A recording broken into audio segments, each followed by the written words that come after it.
आप देख रहे हैं TNB। दिल्ली के ब्रिजवासन इलाके में रहने वाली एक ऐसी एयर होस्टेस जिसकी मौत बनी सनसनी। आखिर कौन है वो दिल्ली की एयर होस्टेस जिसकी मौत पर सस्पेंस का पर्दा लगा हुआ है? आखिर कौन है ये महिला जिसकी मौत के बाद नागालैंड से लेकर असम तक लोग प्रदर्शन कर रहे हैं और इंसाफ की मांग कर रहे हैं?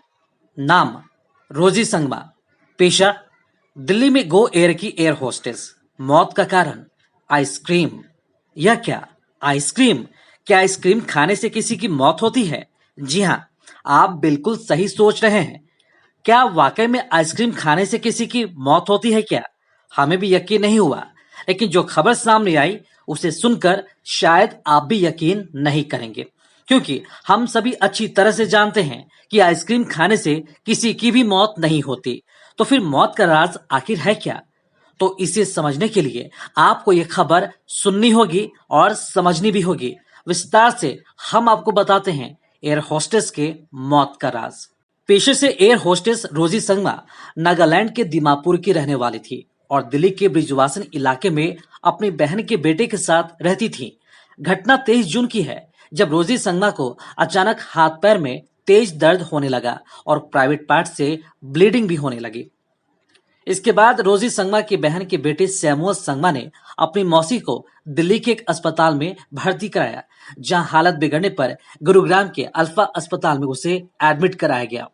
इस दौरान सैमुअल संगमा ने अपनी मौसी का वीडियो भी बनाया और उसमें बताया कि मेरी मौसी की हालत अब धीरे धीरे सुधरती जा रही है, यानी कि उनकी हालत में अब काफी सुधार हुआ।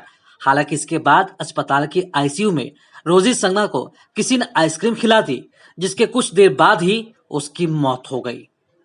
सैमुअल संगमा ने अपने वीडियो में बताया था कि जब उसने अस्पताल के वार्ड का वीडियो रिकॉर्ड करना शुरू किया तो वहां के डॉक्टरों ने उसकी पिटाई कर दी और अस्पताल से बाहर निकाल दिया। रोजी की मौत के बाद एक और घटना घट गई। रोजी संगमा के मरने के 24 घंटे के भीतर ही सैमुअल संगमा होटल के अपने कमरे में फंदे से लटका हुआ पाया गया। मौसी की मौत के बाद अस्पताल प्रशासन के रवैये पर सवाल उठाते हुए सैमुअल ने सोशल मीडिया पर मुहिम भी शुरू कर दी थी, जिसे नॉर्थ ईस्ट के लोगों का खूब समर्थन भी मिल रहा था।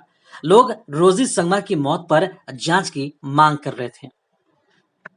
रोजी संगमा की मौत के 24 घंटे के भीतर ही होटल के कमरे में सैमुअल संगमा की संदिग्ध स्थिति में फंदे से लटकती लाश बरामद की गई। बेटे की आत्महत्या के दावे को लेकर सैमुअल संगमा के पिता ने कहा कि वो खुदकुशी नहीं कर सकता, क्योंकि वो बहुत ही बहादुर था, हिम्मती था और अपनी मौसी को इंसाफ दिलाने के लिए लड़ने की बात कही थी।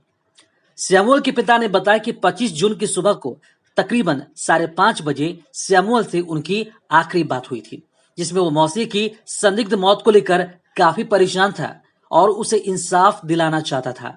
सैमुअल के पिता ने कहा, जो शख्स लड़ने की बात कर रहा था वो आखिरकार आत्महत्या कैसे कर सकता है? सैमुअल की संदिग्ध मौत को लेकर सवाल इसलिए भी उठ रहे हैं क्योंकि उसके चेहरे पर चोट के गहरे निशान हैं। वहीं सैमुअल की पिटाई को लेकर अल्फा अस्पताल के मालिक डॉक्टर अनुज विश्नोई ने कहा कि लगातार वीडियो बनाने को लेकर उसे धक्का मुक्की जरूर हुई, लेकिन किसी ने उसके साथ मारपीट नहीं की थी। रोजी संगमा की मौत को लेकर डॉक्टर अनुज विश्नोई ने कहा कि 24 जून को रोजी को यहाँ लाया गया था, लेकिन उसकी हालत बेहद ही खराब थी। उसे इमरजेंसी वार्ड में शिफ्ट किया गया, जहां थोड़ी देर के लिए उसकी हालत में सुधार हुआ। अस्पताल के दावे के मुताबिक आईसीयू में भर्ती दूसरी मरीज को आइसक्रीम खाते हुए देखकर रोजी ने भी अपनी इच्छा जताई, जिसके बाद उसने आइसक्रीम खाई थी। वहां के डॉक्टरों ने यह दावा किया कि उसने अपनी मर्जी से आइसक्रीम मांगा था। हालांकि अस्पताल के इस दावे पर सवाल उठ रहे हैं कि उन्होंने रोजी संगमा की हालत को देखते हुए उसे आइसक्रीम खाने से क्यों नहीं रोका। अगर उसकी हालत ज्यादा खराब थी तो एक्सपर्ट डॉक्टर को क्यों नहीं दिखाया गया, या फिर उसे किसी दूसरे बड़े अस्पताल में रेफर क्यों नहीं किया गया। वहीं रोजी संगमा और सैमुअल संगमा की मौत के बाद रोजी संगमा की मां और सैमुअल संगमा की नानी ने कहा कि उनकी बेटी ने अस्पताल जाने से पहले उन्हें फोन पर कहा था कि मम्मी, मैं नागालैंड आ रही हूँ और फ्लाइट टिकट बुक कर रही हूँ। मेरी बेटी सुबह 3:30 पर कोलंबिया अस्पताल डॉक्टर के पास गई थी। उसके बाद कैसे उसकी मौत हुई, इसकी जांच तो जरूर होनी चाहिए। आपको बता दें कि अब नागालैंड से लेकर असम तक रोजी और सैमुअल संगमा को इंसाफ दिलाने के लिए लोगों ने प्रदर्शन तेज कर दिया है। इस मामले में मेघालय के एक सांसद ने गृह मंत्रालय को चिट्ठी लिखकर जांच कराने की मांग की है। अब बस इंतजार है जांच की, क्या वाकई में रोजी की मौत हुई है या फिर बात कुछ और है। ये तो जांच के बाद ही पता चल पाएगा। खबरों में फिलहाल इतना ही। देश और दुनिया की ताज़ा अपडेट्स के लिए लॉग इन करें www.thenationalbulletin.in पर।